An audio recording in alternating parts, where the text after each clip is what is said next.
Welcome to this talk session under the theme Performing Masculinities as part of the conference Male, Man, Masculine by the Goethe-Institut, Bangladesh and India. Bangladeshi journalist Esha Aurora will be in conversation with German writer Fikri Anıl Altıntaş. We shall soon hear more on their understanding of performing masculinity, on their reading of the theme with regard to their parents' generation, on non-white masculinity, and on the role of Orientalism. The audience, this is an interactive session, so make sure any questions you have, you put right into the Q&A box. It's my pleasure to introduce Esha Aurora to you, who will then guide you through the session. Esha is editor of business at the Dhaka Tribune, and she describes herself as an unapologetic feminist. She has been a wonderful partner in the Goethe-Institut and Deutsche Welle Academy's video podcast project Young Feminism, which you find on our YouTube channel. But now let's go right into this talk. Over to you, Esha and Anıl. Thank you, Kristen. Welcome, everyone. I'll be speaking to Anıl, who's a freelance writer in Berlin, and he's also a he for she catalyst for UN Women Germany. He writes about critical masculinity, gender equality, and the construction of marginalized non-white masculinities and Orientalism. In his texts, he reflects, among other things, his personal socialization, as well as narratives about racialized Turkish Muslim masculinities in a white society. His texts have already appeared in TAS, Der Freitag, Pink Stinks, and New Deutschland, among others. Well, Anıl, welcome. This is going to be very, very interesting. But the first question that I want to ask you, because I don't think many people actually know what this might mean. What is performing masculinity? First of all, thank you very much. Thank you very much for the invitation. Thank you very much, Esha, for this wonderful introduction. And I'm very looking forward to being in conversation with you. I was thinking quite a lot about this question when talking about performing masculinity. It first means that we acknowledge and accept the fact that everything that we talk about and surrounds masculinity is something that is performed, and that is something that is constructed. I mean, this goes way back to social, to scientific, research. But basically, it means that when talking about performing masculinity, we are going on and off a stage. And whenever we go on and off a stage, we perform different plays at different times. And sometimes we want to do sad stuff. Sometimes we want to do very hard stuff. So it really means going on and off a stage. And yes, that's for now. Let's keep it simple. All right. We have some slides that might kind of explain a little bit more about what that is. If we could just do a couple of them. Yes. Yeah.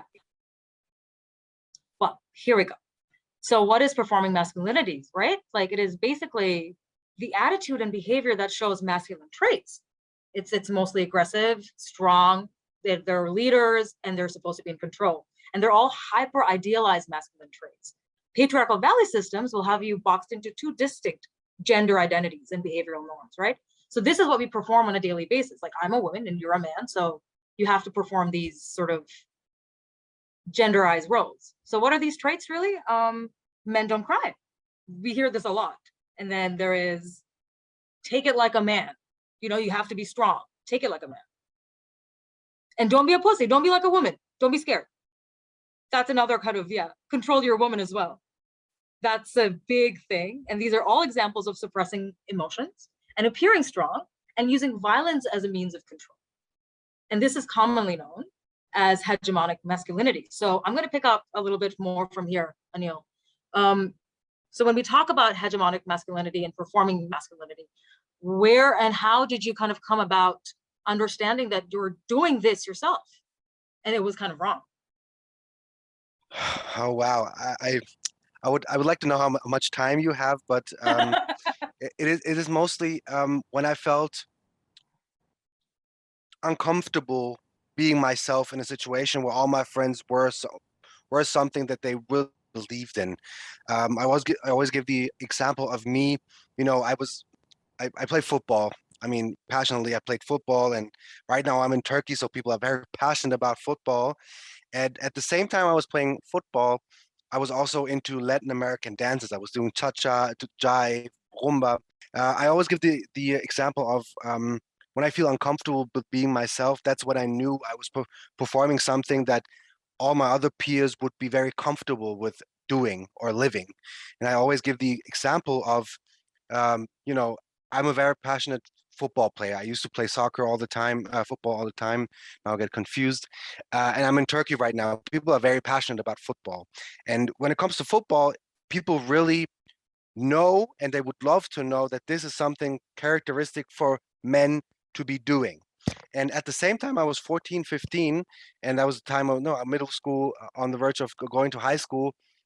I was into Latin American dances. I was doing, I was shaking my hips in front of a mirror. I would do all these tournaments, and I was doing cha-cha, rumba, all the things you would see in romantic comedies that usually men would, sometimes do, but usually they won't do. And you can imagine when, after my training sessions, the morning after, I would come to see my friends. They would not necessarily like me to talk about it. That's not a very nice issue to talk if you want to brag about. You can't brag about a tournament you won in Latin American dances. It's rather how many goals you have scored, and celebrate it with your girlfriend on the sidelines, and throwing kisses.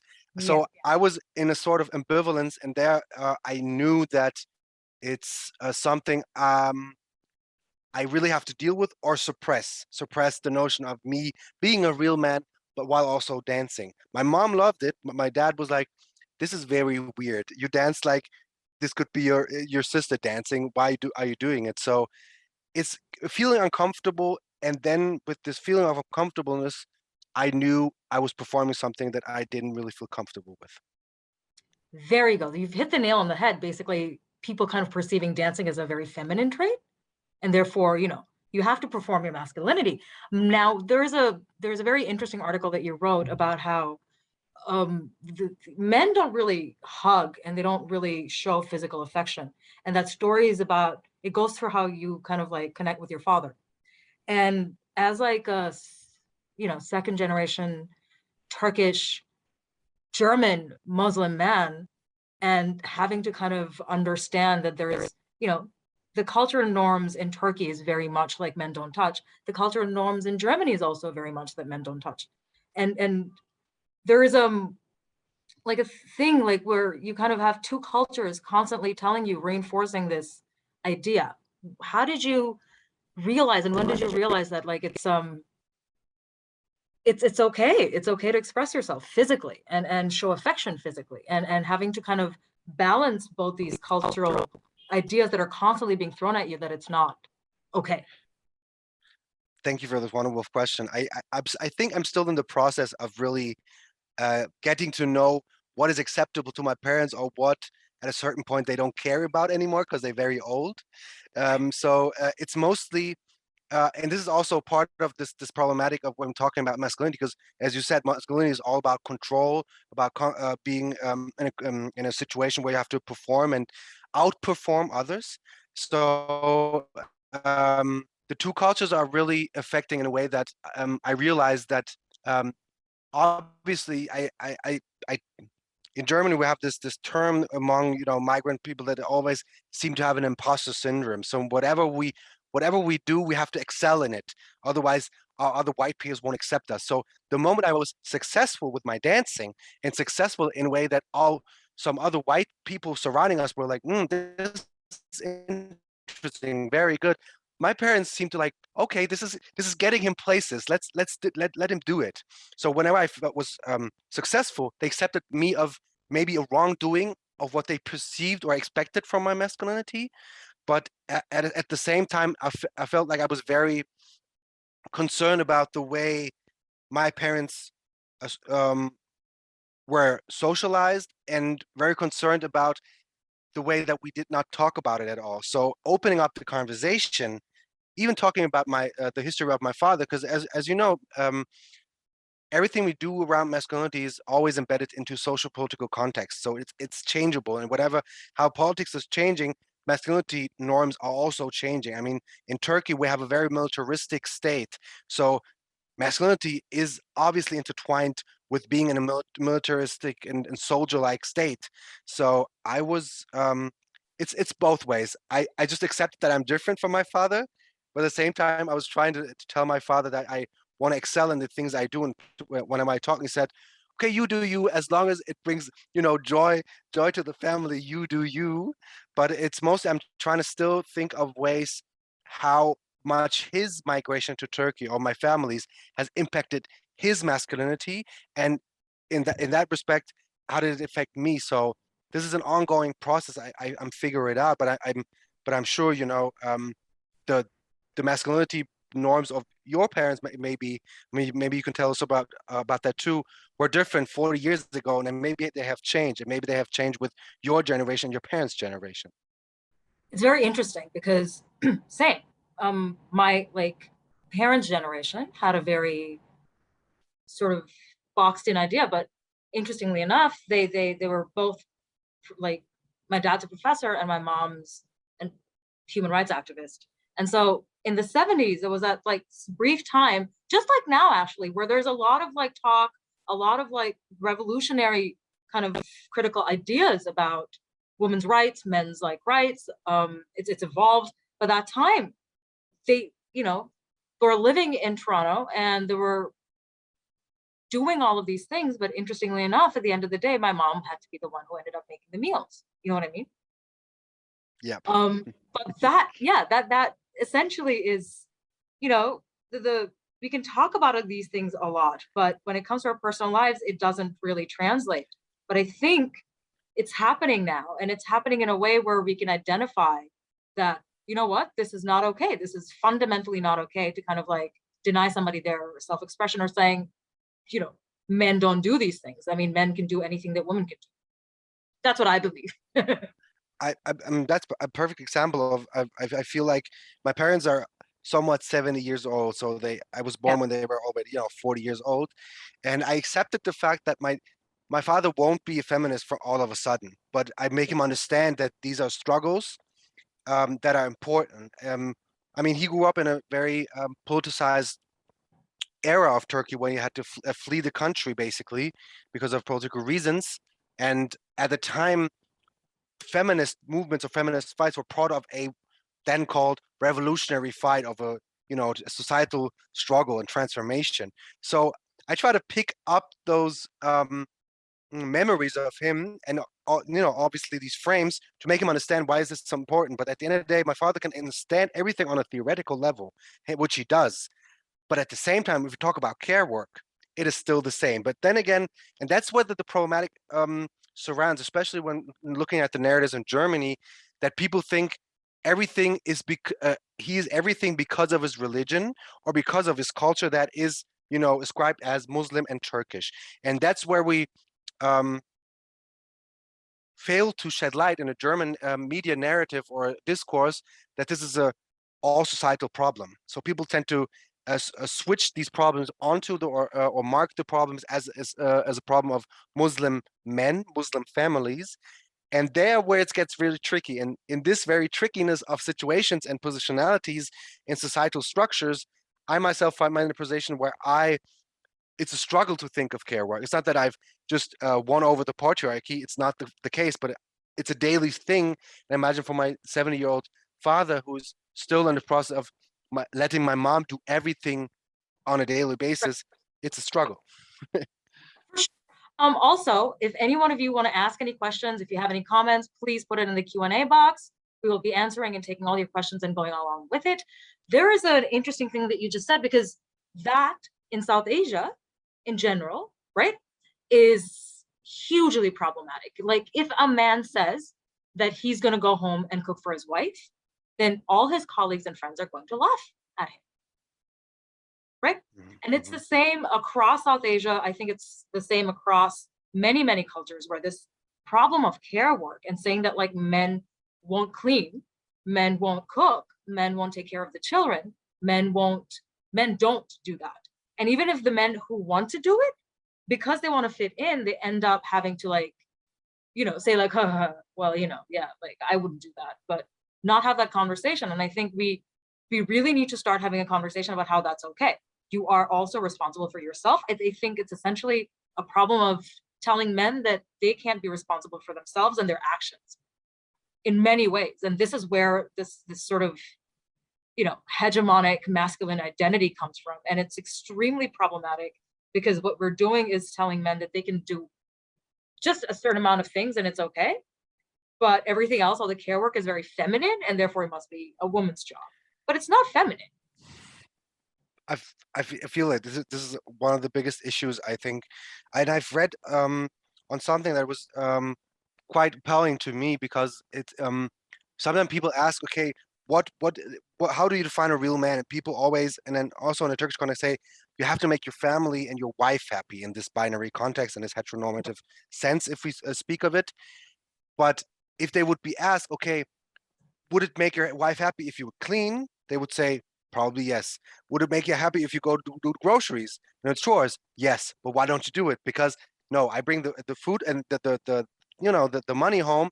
That should be enough. But if you really would think through of these concepts, I think that's interesting because I see a lot of similarities between the South Asian context and the Turkish context. And I speak from the Turkish perspective also because this is the first encounter that I have with masculinity. Besides, and we will get to that on a later point where we talk about white masculinity and how white masculinity is dominant and not hegemonic in a sense on a global scale also. But I feel like even with my dad, it's I feel like I can make a difference for 2 hours when I'm there, when I visit my parents. But when I come home, I see how tired my mom is. I see how she can't have 1 hour for herself. And my Right. father's constantly expecting. It's not that he would really much want her to do, but he's expecting it. And therefore he thinks he want it and he can do whatever he wants. But I think care work is also, as I said, a problem of when I mean, there's a term in German, I don't know if you've heard it, it's called the cookie feminist. Maybe you know the cookie feminist, someone who does some chores for once or do the groceries for once, and then he can brag about himself being the biggest feminist leader of the world. And I see a lot of cookie feminism also with me. I mean, don't get me wrong, I'm part of the problem here. But I see like even coming to the point where people would do 1 or 2 chores, isn't that some sort of a leap forward, maybe? And then they're like, oh my God, I'm so great. I did this. And how do we deal with this in the sense of achieving gender equality? Because 30 years ago, they would never do it. And they wouldn't even take the F word into their mouth. But now people are starting to get sensibilized from a media narrative because there's a lot more happening when it comes to masculinity. But so my question to you would be, is there a debate on masculinity and what masculinity has, what kind of effects masculinity has on gender equality and maybe also gender-based violence? Is there a discourse happening? There is a discourse. There is a academic discourse and unfortunately a little bit more of a upper echelon tiered bubbled discourse. So the people who are having this discourse isn't really part of mainstream society. And mainstream society, for as far as I can understand and tell, would never even take this seriously. I don't, if you were to go up to a Bangladeshi man and, exactly like you said, they would understand it conceptually, but they would never do that practically. And for them to have that conversation, some places actually it is changing within the youth culture, which is very good to see.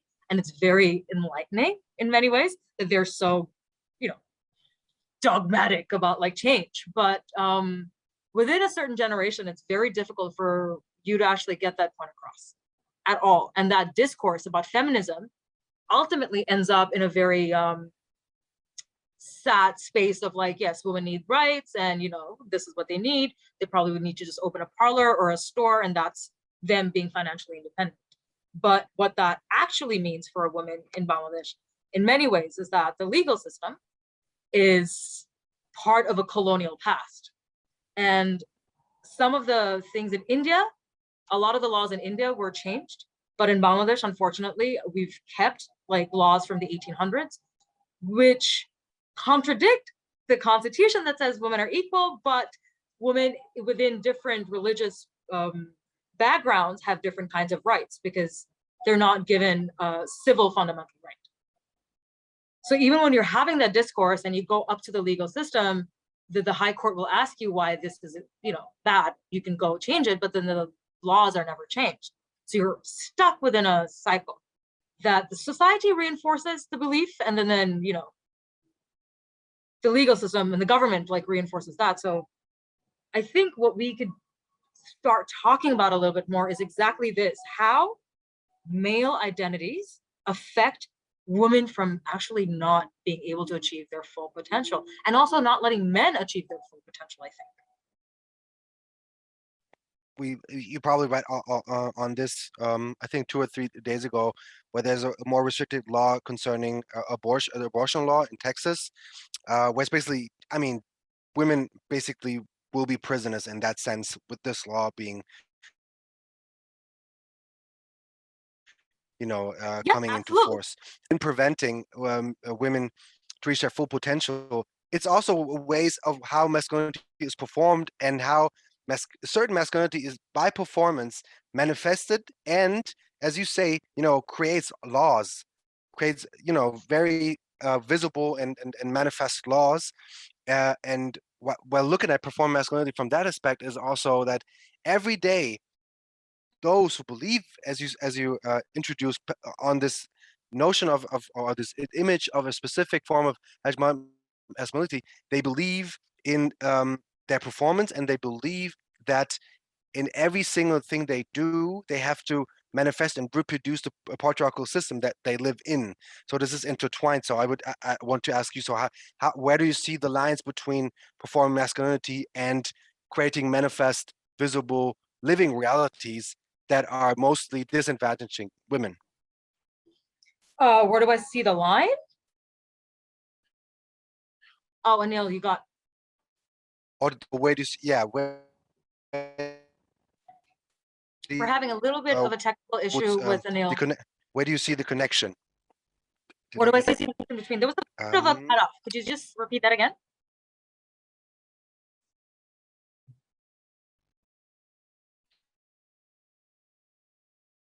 Where do you see the connection of performing masculinity and women not achieving their full potential? Can you hear me? Can you hear me? Yes, I can hear you now. Sorry, Perfect. that was just. No, sorry, no, guys. Just a little bit of a technical issue. That was my bad. So the connection between performing masculinity and creating living realities that are disadvantaging women. Where do you see the connection? So many. That's a very heavy question. It's a big loaded question. I guess the first line that I see is we need to kind of start through the legal system. I think for me, it always comes down to the legal system and the way a country sees or society sees its population and its women and its men and understands them as labor force. And that's the biggest draw for me, is that if that line is not equally drawn between a man and a woman, there's always going to be a disparity. And there's always going to have a society where men are performing these like masculine identities constantly. And then they're also suppressing women. And the only way they'll accept a woman within that space, though, is if she's very masculine. But then also deride her and say that, oh, she's too aggressive. You know what I mean? Like, if a man says something and the woman says this exact same thing, 9 out of 10 times, she's too aggressive, but he's like very manly and a leader. So I think essentially, if we don't have a legal system that holds people accountable and looks at people equally, that's where we need to draw a line and say, this is what we demand out of our government. It's 2021. We can't have these sort of, norms and ideas that's been around for like thousands of years dictating how we behave. But within that, we have a very interesting question. This is Kolani. Hello, my name is Kolani and I'm a student. I would like to ask, how does masculinity differ globally? Are some part of the world more toxic in terms of masculinity? And if so, why is it that other parts are less toxic? Thank you. Interesting. Would you like to make a start? I can start and we can, start. ping pong. This is a very good question. Thank you very much. I would have to think about this, but I was thinking about maybe just to start the conversation. there's a term called toxic masculinity that is on vogue at the very moment, and I think it maybe tries to see the connection there. I don't think we can talk about less toxic masculinity in that sense, because per se masculinity as it is shaping living realities that's disadvantaging flinter persons, female, lesbian, intersex, non-binary, transgender, and agender people, that cannot be something opposed to a good masculinity, because there's no good masculinity in that sense. So I would reject the term of toxic masculinity at first, but I would say there's no less toxic. There's different shades of toxicness that have different effects on people. So if you think of, I'll give the example with Germany. Every third day, there's a woman killed by her partner in Germany. So these are manifest numbers. The number in Turkey is way higher. Every day we have multiple women killed by their partners, killed by their romantic, guys who want to engage Romantic partners, romantically. yeah.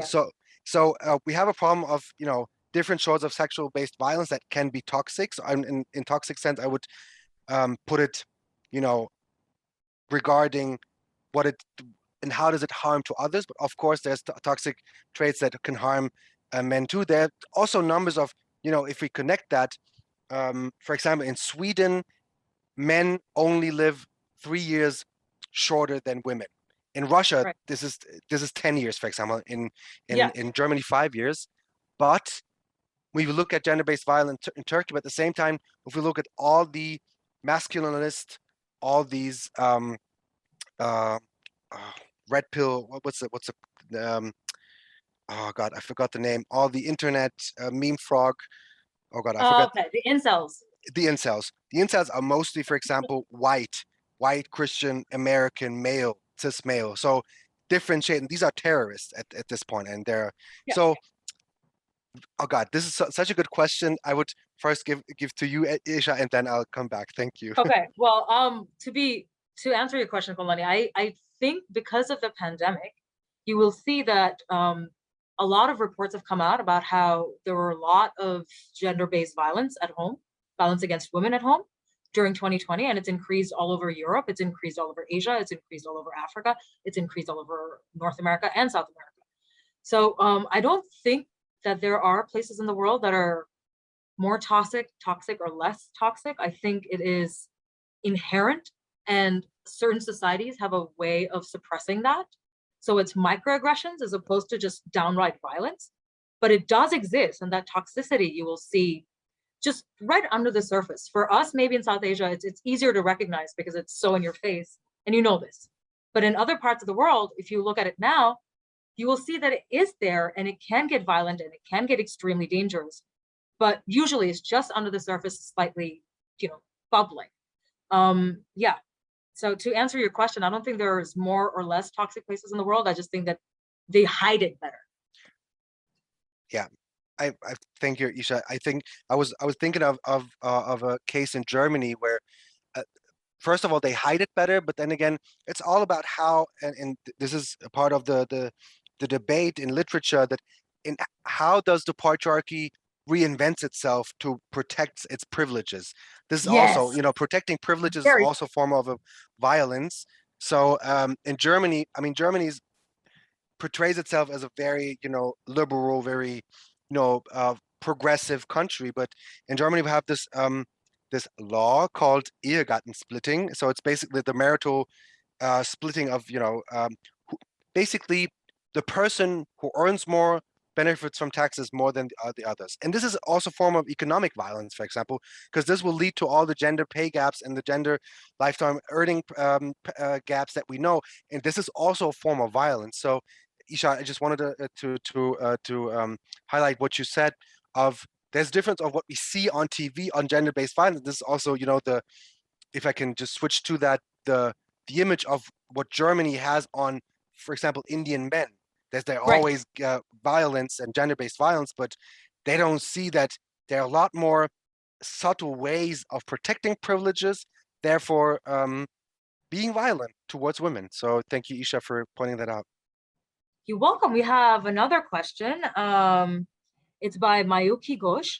And the question is, with more and more people becoming consigned of the toxic nature of hegemonic masculinity, there is also an equally new opposition to the same supporting regression to more conservative outlooks. How does one control such regression? I think what he means is, because there's a lot of people talking about hegemonic masculinity now, there's also a pushback by the same, like, masculine forces saying, so how do you kind of control or work with that?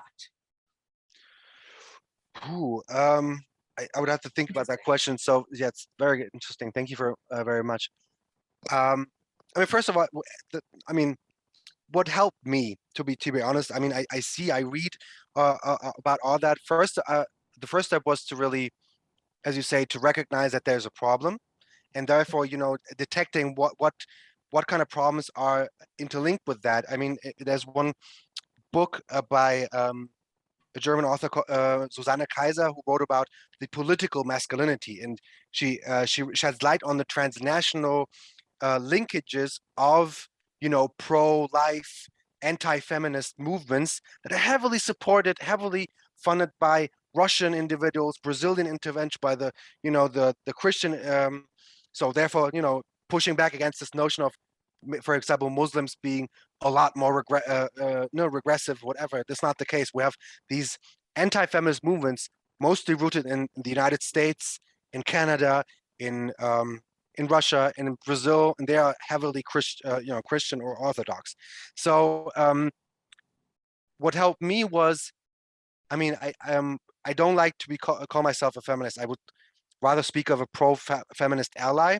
So Okay. what helps is, funding, donating money, helping the structures, not putting yourself in a position where you get all the credit or the money for work that has been done before. This is also, what we talk about privileges. You have the privilege of being heard, or rather heard in public, than women, for example. Right. And so I'll start with that. Esha, Yeah. I think like Anil said, I agree with Anil. You have to help fund like a lot of these infrastructural places that talk about these things, but also you have to, two things. You have to recognize that some people are beyond help. That's one. You just can't engage with them. They will never actually have a rational debate with you because they're so deep down the hole of like their own beliefs. That's you can't stop that. But the other thing is, you also have to realize where this regression is coming from, and it's essentially coming from a power structure, and that power structure is essentially capitalism, because capitalist societies will essentially perpetuate patriarchal values so that you have two labor forces, and one is the male labor force and the other one is a cheaper labor force. So you look at women, you look at minorities. If you look at what America has been able to achieve in like 300 years, it's because of free labor given by the African Americans under slavery. So that regression comes from a place of power where people feel like they're losing control, they're losing power, and they're losing money. Because ultimately what it comes down to is, if you have to pay a man and a woman the same amount for the same job, then you are somehow not being able to make that $3 billion profit on the side that you would if you didn't have to pay people their fair share of like labor. This is where it comes from. So first thing is to recognize that, and then it is to address it from that perspective. I think to deal with that pushback, it is to constantly tell them that they don't lose power just because a minority has more rights. It's not about taking away somebody else's rights to give somebody else more rights. It's about having an equal right. And I would just shortly add to that, as Isha said, recognizing that also means recognizing the power that you have as a male in the society. Therefore, not only looking at also supporting obviously feminist movements and individuals, but also looking at from your own perspective, seeing other males getting engaged with that, making them recognize the problem, making them change their behaviors, changing their structures, and and then it starts from hiring people differently to, if you have an enterprise whatsoever, or even looking at your own behavior when you're talking, for example. So it's a very complex. I mean, it boils down to very, very subtle and simple things. At the same time, Yeah. this regression doesn't come from nowhere. As Esha said, capitalism is responsible for all media, and media controls what we do and think. So, I mean, there are certain things I could say now, but these could be a bit too radical. But I feel like capitalism is one of the problems among others, and we would have to be, we have to push back against that. Yes. Yeah, exactly. And we have to recognize where that's coming from so that we can engage from a place of their understanding. That's I think, yeah, exactly. We have another question, but it's very Bangladesh focused, Anil. He says his name is Sandeep, and he says, in Bangladesh, has the majority Muslim population religious perception of masculinity influenced the minorities living there, such as Hindus, Buddhists, and Christians? I'm interested in that question, the answer of that question too. So Esha, please. Okay, so I generally I straddle both the worlds. My mother is Hindu and my father is Muslim, and I've kind of grown up in like a weird limbo. From what I can see, I don't think so.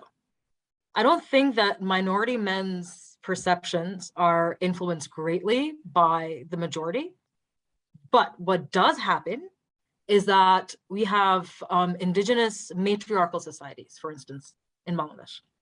And that society is constantly derided. Like, men from that society are told that they're not masculine enough. And so they become abusive, and they become, they kind of question their entire system, because within their world, that's normal. But when they come into mainstream society, it becomes, they're effeminate, they're, not really manly enough, they don't really control their women, all of those things.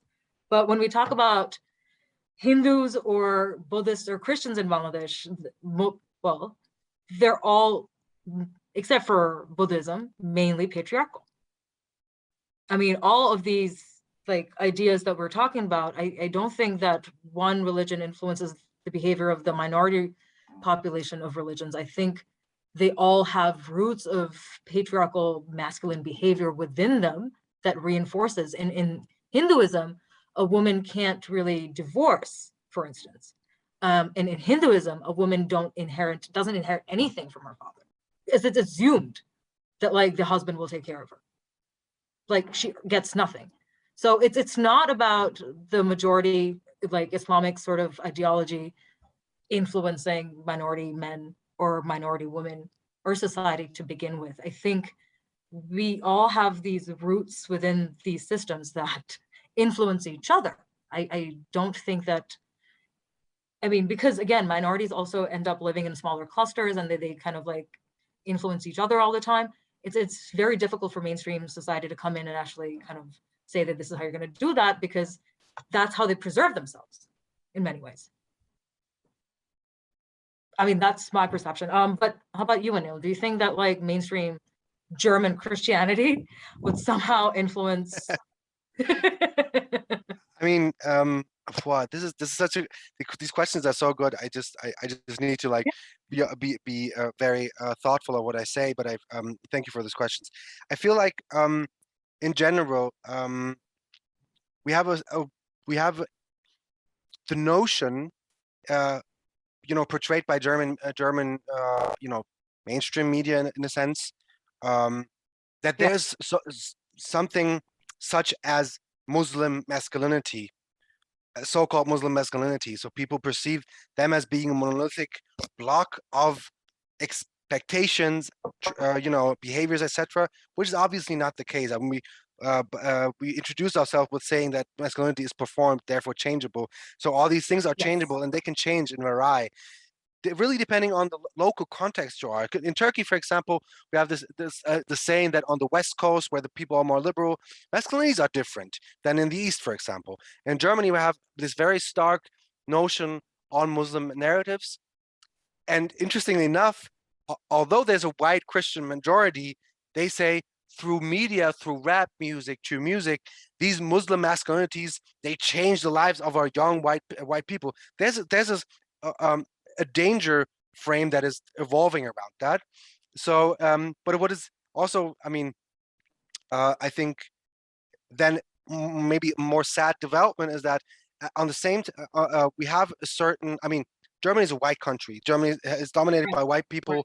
All of its power structures are white, mostly white. And now we've gotten to a point after all the migration waves in Germany where BPOCs are claiming their spot. This is just a natural thing to do. Absolutely. But then again, we see that all these danger frames around Muslim men, Muslim males, can also lead to dangerous developments, such as the racist attacks in Hanau last year. That was last year. There were 10 people, I mean, one police officer, and the majority of those who were killed were Kurdish Muslim males, or Kurdish non-white males. So basically, it got into a point where German society is very afraid, yet again, has never even tried to talk to be eye to eye with what they perceive. So I myself find myself in a racialized position. I speak from a marginalized perspective in Germany, but at the same time, as we were talking about privilege, I'm standing here, even in this room, as a cis hetero male. That opens 150,000 million of doors that others can't have. So this is also, you know, the ambivalence that I have also with my positionality that I have. Yeah, which is interesting. Because you're talking about white male gendered identity. How much do you think white male gendered like masculine idealism propagates the rest of the world, and you're expected to behave in that way more than pretty much anywhere else? You know what I mean? This is also a heavy loaded question, but I think it's a very important question, because when we look at again capitalism, and I mean, if you look at the 5 richest people in the world, they're mostly white males, white cis hetero males. So look at these numbers from a perspective of how much do they own, what do they own, and how much can they affect us in our daily consumption of, for example, social media, Facebook, Instagram. I mean, TikTok is a different story because they are also more political than we think, but this is a different story. I don't want to open up that box. But then again, I think that even though the majority of the world is not white, a tiny specific elite of white media and white power structures dominate the way we look at our own bodies. For example, I mean, I've been there and done that. Look at my breast hair, look at my back hair. I was ashamed of that. This is a result of capitalism. This is a result of you know, not being the norm. Yeah, that's absolutely. So I would just say that because the world and the power structures are distributed as they are, there's a certain white males involved in these power structures. From their point of view, their specific hegemonic masculinity is therefore seen as the norm. We look at Donald Trump. Donald Trump, of course, he's a failed man right now, but before he rose to his presidency, he was in a certain position of representing white male with power and money. And this is what white masculinity is: old white cis hetero males with money and power. That's what it is. Absolutely. If anybody else has any experiences or questions about that, do you think that you're performing a certain like masculine ideal based on Western culture or Western male ideal, or if you've ever experienced something like that, please tell us, because that would be a great point of discussion for us too. Speaking of Donald Trump, there is a very interesting thing that I'm going to meander into, which is Orientalism and its construct and control of like Black, brown, you know, Asian masculine ideals. Would you want to start on that? Yes, I really want to kind of talk about this a little bit more, because we suffer from 2 things. One is the kind of white male identity, and then it's also the Oriental identity, and then the white male's understanding of the Oriental identity, you know? And it's just performing like 3 or 4 mental gymnastics to even just figure out who you are or what you are. You know what I mean? So like, is that something that you've experienced growing up in Germany? Yeah, this is the basis of all I mean, obviously, I wasn't born into thinking when I was 14 years old and think everything they do and ascribe me as is Orientalism. Obviously, I had to read on that. But if you also think about, you talked about power structures and privileges, and also, capitalism, the way the Western world perceived the countries that I live in, for example, my parents were born in. This is a result of some white people traveling and writing some books on it, basically, very Right. basically. So, and philosophers, basically, and then they, there was this narrative born that in order to be us Western white males, there has to be somewhat of an other that is not like us. And there we think of Western philosophy claiming a world status. This is not the case. I mean, I've been to one or two seminars on India, and the first thing I learned is, in order to understand, you have to know that Western philosophy is a thing, but it's not what the same thing for you because you were born in Germany. So there it starts. So I would say Orientalism happened to me in a romantic context. It happens to me as people perceive me as maybe more violent, more aggressive, but also a lot more passionate. And Oh, you're getting cut off. No, Anil. Yeah. Uh-oh. I hope you're not just stuck with me for the rest of like the 28 minutes that we have left, but he will be back. We're just having a little bit of a technical difficulty right now. What I would like to do is ask if anybody else has any more questions while Anil reconnects or comments. hello? Hello, you're back. Yes, I'm sorry. I don't know where I picked off, but I was about to say that Orientalism, I was encountered with it in a sexual context, in a private context, in a media context, but also, as I told you about, breast hair, for example, of looking at bodies and how specific bodies are to perform sexuality, for example. So yeah. Absolutely. You know what I find really interesting is that for the Middle East, it was the Arabian Nights that basically was, the Middle Eastern identity. For South Asia, it was like Kama Sutra. Oh, these people are just, that's the male identity. That's the female identity. They're hypersexualized, and it's the secret of the Orient, some kind of like ideology.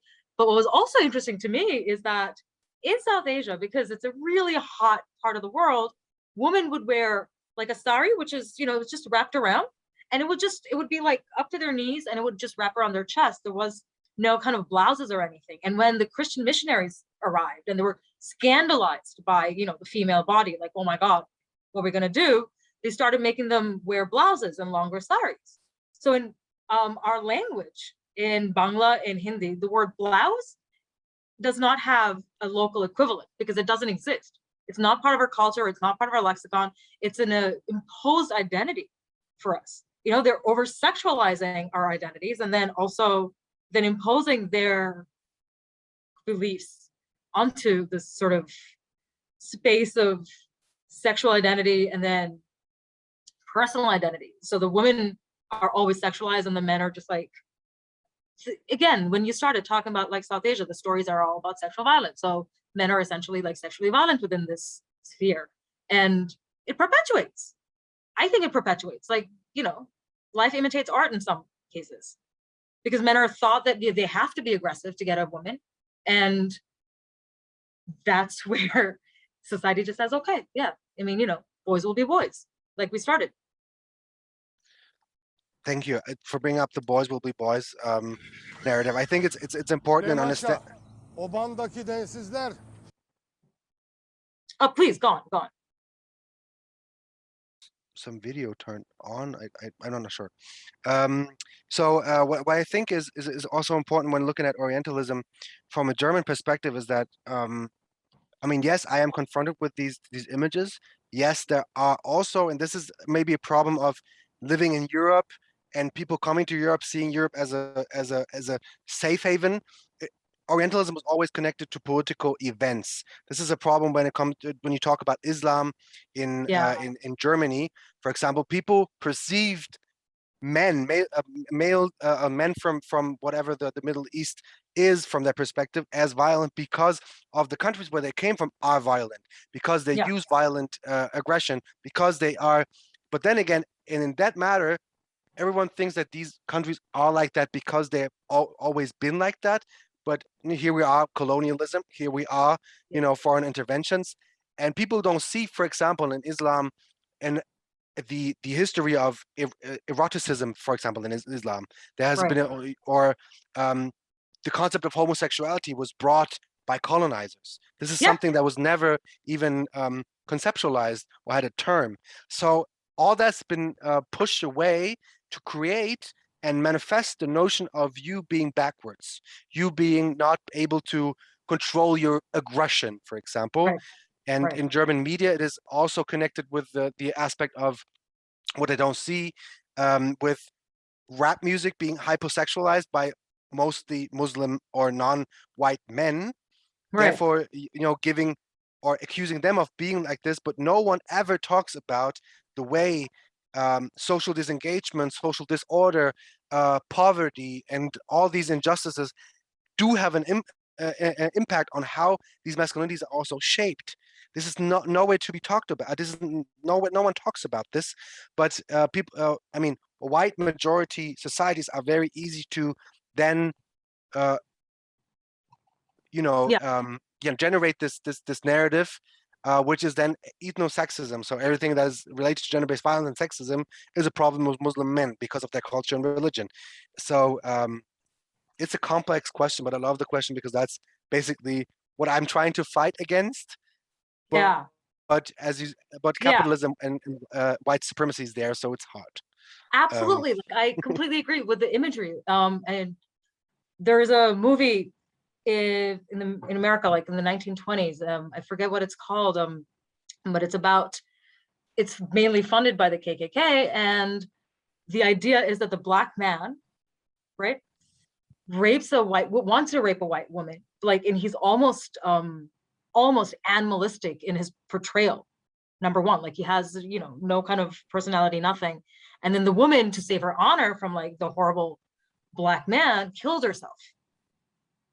And that perception and that idea of the other being, just reduced to a binary identity of just, sexual aggression and almost no kind of personality or needs or wants or anything that's, more than just that one thing that you tell them. Be afraid of the minority man who might actually sexually assault you. That's it. That's how I think a lot of that Western idea of the other's constantly been made to look like. You're bad, but I mean, to a certain extent, not all, but I think that to a certain extent. Anil, you're kind of frozen, or it could be that I'm frozen. I'm not really sure. No, Anil's frozen. Okay. There's an interesting comment from Harish. I will read when you get back to us. Meanwhile, if we could, we only have a little bit of time left. So if you guys want to jump in and post any more questions or comments. Yes. No, I just turned off my video to save the energy, so I can hear you loud and clear. All right. We have a interesting comment. It's from Harish Esh, and it says, sorry, not from Harish, my bad. Oh, it is from Harish. Not a question, but a comment. Found the interaction among both of you very interesting and illuminating. Thank you very much. He's a co-founder and executive director of Men Against Violence and Abuse in Mumbai in India. I wish to state a film made by a Finnish filmmaker on my pioneering work, which showcased at Berlin Human Rights Film Festival 2 years ago. Fantastic. Well, good for you, Mr. Harish, and thank you. We do have a question, and it's by Shandib Mondal. And the question is how masculinity influences the creation of patriarchal society, or how to relate the patriarchal social system with masculinity. Interesting question, Anil. What do you think? I think we somewhat touched on that along our conversation, but I think there's no patriarchal system without the performance of a specific sort of masculinity. So because that's the reason why I always or I not reject, but I would refrain from the term toxic masculinity, because it always invents the idea that if there's a toxic masculinity, there's a good masculinity. And if we list the things that are toxic in a masculinity, men can say, "Oh no, I don't hurt women. Therefore, I must be a good masculine." Yeah. Guy. Yeah. So there lies a danger in that. But I think that the patriarchal system, as you said, Esha, is having Oh to no, who you has got it. power. Cut off. Yeah. Power. Right. Oh, if there's male power, the male power is always linked to a certain performance of a masculinity. So whenever you see power that is dominated by male, there's masculinity always involved, because men do benefit from masculinity. That's the bottom line. Yep. So I'm going to kind of just go into addressing these structural issues a little bit and ask you, what do you think is the first thing that a person should do or think about when they want to understand and start addressing some of these issues? What's the first thing that they can do for self-improvement, for growth, when they realize or want to kind of like change their performance of masculinities, and what they should do personally and what they should do within their group, friends or family, or how to address that a little bit? Like, what's the point of growth for us then? Like, if I was to say that, Anil, what's the first thing that came to mind when you realized, I don't want to do this anymore, I don't want to be this kind of guy? What's the first thing that you kind of like addressed about yourself? Listening. This is, I think, that the most important. I mean, everything that I am here talking to you, this is result of emotional care work by my girlfriend, by all the women that I've encountered in my life, from my ex-girlfriend, but also just encounters. So this is the basics I want to say. So I started, I mean, in German, I always used to say, I started not only listening, but really try to understand while listening, not just listen because for listening wise, but just understand. And that has a lot of change. And I also find it to be helpful to really change, and this is a very specific thing maybe, and it can be very basic for others, but I have radically changed my social media behavior and radically changed the imagery and the people that I surrounded with on a social media, because I spend so much time there. I want to be confronted with positive imagery and things that I really hold myself accountable. You said accountability is one of the important things. So I try to hold myself accountable every single day. And that I do with also little things like changing my social media consumption. And yeah. Okay. Well, do you have any recommendations for people to like follow, like any pages in English? Oh my! I mean, I started off with very basic things like, fight toxic masculinity. A certain, I mean, just fight toxic masculinity. This is where I started to feel like, oh, they're portraying men crying. I see myself in that. I like to cry sometimes. This feels good.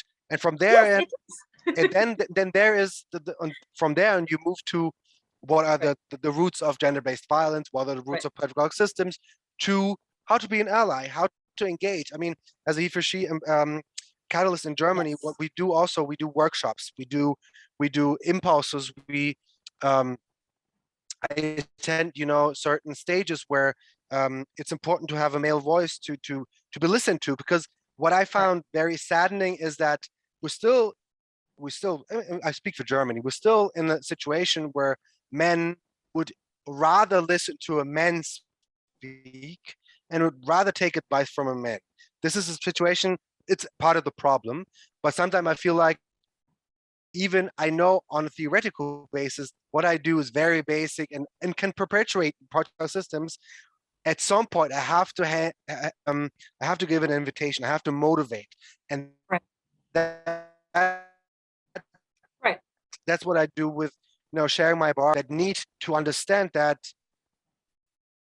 you don't have to follow white ideas and white perceptions, there's also someone other who can really who thinks about this stuff, about gender equality. Right. That was gone, right? Yes. And so this is another important point that you just brought up. It's gender equality. It's not actually, women's rights or men's rights. It's gender equality. And a lot of the times people get lost in that definition. You know what I mean? It's about equal rights, and it's about men and women having the same platform and understanding that they're humans first. I think another thing that you brought up about being allies, and allyship is very important, is a lot of people don't know actually how to be an ally. And also kind of like, I hear you. like also kind of take that and have the right things to say. Sometimes people just don't know what the right thing to say is, or how to like actually be an ally without coming off as too presumptuous. So what's the best place to start? Yeah, Like if you want to be an ally, what's the best thing to do? I do also have my concerns with pro-feminist allyship, because it always, it's not something, I mean, I was in a place where I thought I can call myself an ally, and now I'm an ally, but that's not the case. You have to earn allyship, and and through actions. So basically, the starting point for me was radically looking at how I speak and how much I speak in front of people, how much I do accept expertise by women. This is a first step that was painful from a fragile masculine perspective, but it was painful because I realized I talk too much. I talk too much when others have a lot more expertise, and I accepted the fact that as a man, I cannot be perfect, and that takes some time, and that takes some courage to say, I'm not. I mean, from a theoretical perspective, of course, but not to say I should be able to talk about everything because everyone wants to know my opinion. No, they don't. And that is very relieving to say, I don't have to deal with that. I don't know about this stuff. I don't know. So please go ahead. I want to learn. So accepting that I can fail, and it is good to fail, and that is important to be sensitive, because without it, you talked about boys will be boys. It is proven that men die younger because of masculinity. So I don't want that. Okay. Well, we have another question, Anil, and this is directed exactly at you. It's from Anusha Anwar, and she says, I noticed Anil didn't identify as a feminist, but an ally of pro-feminism movement. Do you think the word feminism has become too divisive? How do you talk about gender equality under one unifying movement? Ooh. Very good question. Very good. Yes. Thank you for asking this. I think, I mean, for me, it's not divisive, but I think for a majority of men in a German context, the word is still very loaded because anti-feminist movements and sentiments have grown, and we have this anti-genderism kind of movement in Germany growing, where there are obviously anti-feminist sentiments involved. So the word has gotten to a point where, at one hand, men do know they should be dealing with feminism, but is for women, so I don't do it. Feminist allyship, I think research in Germany from a critical masculinity movement that says if I call myself a feminist, I take too much space of real flinter feminists that rather should have the stage. So I should try to be an ally. So that's my approach. But then again, there's also a problem with allyship, because I have to earn it, and earning means also staying accountable, and I have to be accountable. So let me check the question again, because it's a very good question. So I do talk about gender equality. I want to talk about gender equality. Right. Obviously, it depends on the content. When it comes to talking about gender equality with, for example, men, I don't choose the word feminism. I don't usually choose the word allyship.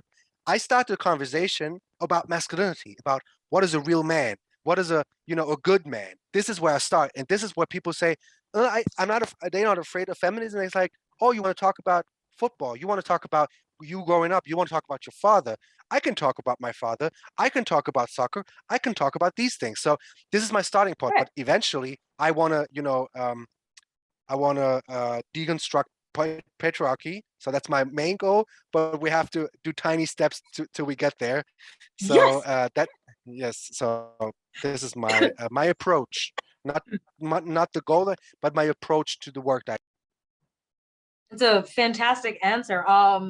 Within that line, we have Mohit Kumar who wants to know.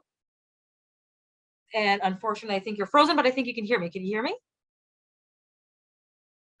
All right, we're gonna get back to Mohit's question once you kind of reconnect again. I understand you. Okay. I understand you. Okay. All right. Yeah, So yeah. Mohit has a question which is, what is your definition of being a man, Anil? I mean, Is it a physical thing? Do you have to be born a man, or is it also what's a good man? I assume. No, I mean, it's more of a yeah. yeah.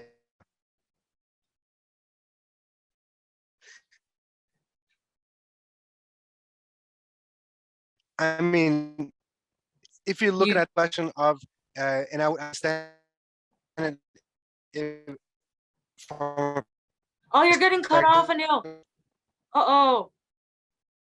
uh,